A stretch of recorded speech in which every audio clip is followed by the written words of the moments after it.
నాకు చాలామంది సార్ మాకు 2 ఏళ్ళు లేదా 5 ఏళ్ళు సంవత్సరాల గ్యాప్ ఉంది సార్. అలాగే మాకు ఐటీ బ్యాక్‌గ్రౌండ్ లేదు. మేము banking, accounting, sales, teaching, operation, manufacturing ఇలాంటి రంగాల నుంచి ఉన్నాము. అలాగే గల్ఫ్‌లో పనిచేస్తున్నాము. ఇప్పుడు ఐటీ ఫీల్డ్‌లోకి రావాలనుకుంటున్నాము. మరి మా కెరీర్ అయిపోయిందా? ఇప్పుడు కంపెనీస్ కొత్తగా జాయిన్ అవ్వాలంటే కన్సిడర్ చేస్తాయా? ఈ గ్యాప్ తర్వాత కొత్తగా స్టార్ట్ చేయడం పాసిబుల్ ఉంటుందా? అని చాలామంది అడుగుతుంటారు. ఈరోజు నేను మోటివేషనల్ స్పీచ్ ఇవ్వడానికి కోసం ఈ వీడియో చేయలేదు.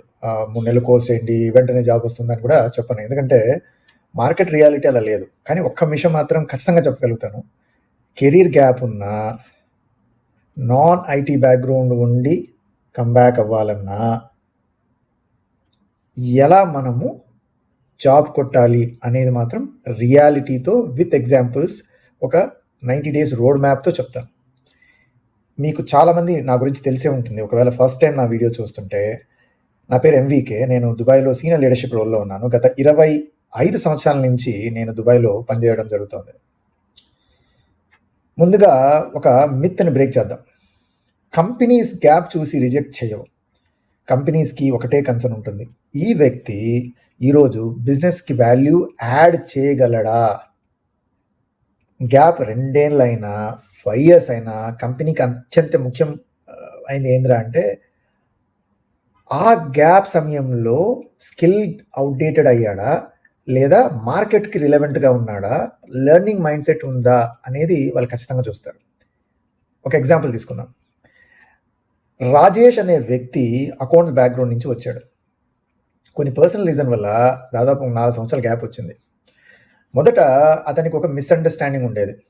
డేటా అనలిటిక్స్ కోర్స్ కంప్లీట్ చేస్తే వెంటనే అనలిస్ట్ జాబ్ వస్తుంది అనుకునేవాడు. కానీ రియాలిటీ వేరుగా ఉంది. కోర్స్ కంప్లీట్ చేసిన వెంటనే పెద్ద డిజిగ్నేషన్ జాబ్ రాలేదు. హై సాలరీ కూడా రాలేదు.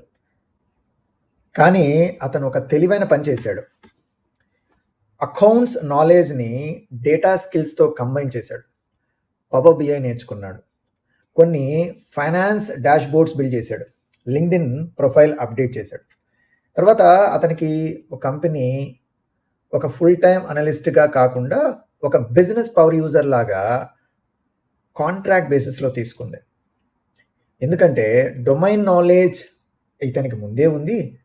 టెక్నికల్ స్కిల్ ఇప్పుడు నేర్చుకున్నాడు. అతన్ని 8-12 నెలలు ఒక ప్రాక్టికల్ ఎక్స్‌పీరియన్స్‌లో తీసుకున్నాము అంటే, తర్వాత అతన్ని అనలిస్ట్ రోల్‌కి మూవ్ చేయొచ్చు. ఇంకో సంవత్సరం తర్వాత అతను నిజంగానే ఈ విధంగా మారి, ఫస్ట్ పవర్ యూజర్‌గా మొదలుపెట్టి, తర్వాత అనలిస్ట్‌గా మారి, ఫైనల్‌గా పర్మనెంట్ పొజిషన్‌కొచ్చాడు. ఈరోజు అతను తన గ్యాప్ గురించి మాట్లాడడం లేదు. కెరీర్ గ్రోత్ గురించి మాట్లాడుతున్నాడు. ఇక్కడ లెసన్ ఏంటంటే, కోర్స్ నిన్ను ఎంట్రీ పాయింట్ వరకు మాత్రమే తీసుకెళ్తుంది. ఇది జాగ్రత్తగా వినండి. ఇక్కడ లెసన్ ఏంటి? కోర్స్ నిన్ను జాబ్ వరకు తీసుకెళ్ళదు. అది నిన్ను ఎంట్రీ పాయింట్ వరకు మాత్రమే తీసుకెళ్తుంది. ఎంట్రీ పాయింట్ ఎక్స్‌పీరియన్స్‌ని ఇస్తుంది. ఎక్స్‌పీరియన్స్ గ్రోత్‌ని ఇస్తుంది. గ్రోత్ కెరీర్‌ని రీబిల్డ్ చేస్తుంది. అలాగే నాన్ ఐటీ వాళ్ళు కూడా ఒక విషయం అర్థం చేసుకోవాలి. టీచింగ్ నుంచి నేరుగా ఏఐ ఆర్కిటెక్ట్ కాలేరు. అకౌంట్స్ నుంచి నేరుగా సీనియర్ ఎస్ఏపీ కన్సల్టెంట్ కాలేరు. వేర్ హౌస్ నుంచి నేరుగా సొల్యూషన్ ఆర్కిటెక్ట్ కాలేరు. కానీ హెచ్ఆర్ బ్యాక్‌గ్రౌండ్ ఉన్నవాడు హెచ్ఆర్ సిస్టమ్ సపోర్ట్ రోల్‌కి రావచ్చు.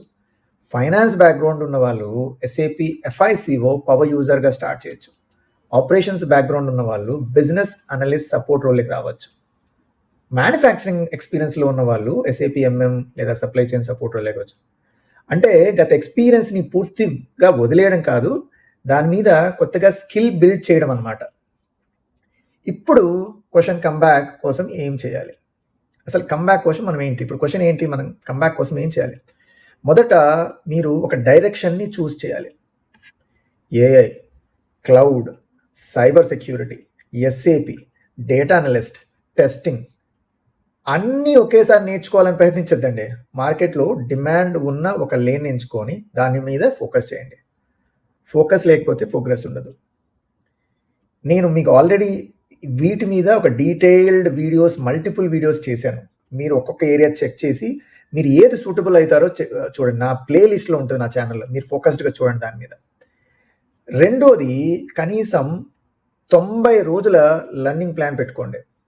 రోజుకు 2 గంటలైనా సరే కన్సిస్టెన్సీ ఉండాలి. సర్టిఫికేట్స్ కలెక్ట్ చేయడం కాదు, కాన్సెప్ట్ అర్థం చేసుకోవడం ముఖ్యం. ఇంటర్వ్యూలో ప్రాక్టికల్ ఎగ్జాంపుల్స్తో చెప్పగలగాలి. మూడోది, ప్రూఫ్ క్రియేట్ చేయాలి. రెజ్యూమ్లో స్కిల్ ఉంది అని రాయడం సరిపోదు, ప్రాజెక్ట్స్ ఉండాలి, కేస్ స్టడీస్ ఉండాలి, డెమాన్స్ట్రేషన్ చేయగలిగే కెపాసిటీ ఉండాలి. రిక్రూటర్స్కి నేను నేర్చుకున్నాను అని చెప్పడం కంటే ఇది నేను బిల్డ్ చేసిన ప్రాజెక్ట్ అని చూపించడం చాలా ఇంపాక్ట్ ఇస్తుంది. In other words, do real time projects. There are a lot of opportunities in the market who will allow you to do the real-time projects. Real-time projects చేయొచ్చు, డమ్మీ ప్రాజెక్ట్స్ అంటాం కదా, వాటిని తీసుకొని you can be part of that or you can recreate them. నాలుగోది, bridge opportunities కోసం వెతకాలి. ఇదే చాలామంది మిస్ అవుతుంటారు. మొదటి జాబ్ పర్ఫెక్ట్ రోల్ కాకపోవచ్చు, అది కాంట్రాక్ట్ రోల్ కావచ్చు, ఇంటర్న్షిప్ కావచ్చు, లేదా సపోర్ట్ రోల్ కావచ్చు, లేదా పవర్ యూజర్ రోల్ కావచ్చు, రిటర్న్షిప్ ప్రోగ్రామ్ కావచ్చు. ఇవే నెక్స్ట్ లెవెల్కి బ్రిడ్జ్గా పనిచేస్తాయి, గుర్తుపెట్టుకోండి. ఇంకా ఐదోది ఏంటంటే నెట్వర్కింగ్. ఈరోజు మార్కెటింగ్లో అప్లికేషన్స్ కంటే రెఫరల్ ఎక్కువ పవర్ఫుల్. లింక్డ్ఇన్లో మీరు చాలా యాక్టివ్గా ఉండాలి. పాత కొలీగ్స్తో రీకనెక్ట్ అవ్వండి. మీరు పనిచేశారు కదా ఇంతకుముందు, 2 years 5 years బ్యాక్ పనిచేశారు కదా, వాళ్ళతో యూ రీకనెక్ట్.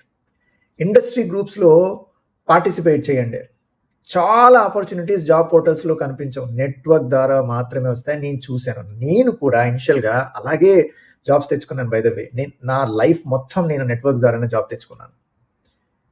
ఇక్కడ ఇంకో రియాలిటీ గురించి చెప్తాను. కమ్బ్యాక్ అంటే వెంటనే పాత శాలరీ, పాత డిజిగ్నేషన్, పాత కంఫర్ట్ జోన్లోకి తిరిగి వెళ్ళడం కాదు. కొన్నిసార్లు ఒక అడుగు వెనక్కు వచ్చి తర్వాత 2 అడుగులు ముందుకు వెళ్ళాల్సి ఉంటుంది. మీరు ఖచ్చితంగా మీ ఈగోని పక్కన పెట్టి గ్రోత్ మీద ఫోకస్ చేస్తే కమ్బ్యాక్ చాలా స్పీడ్గా వస్తుంది.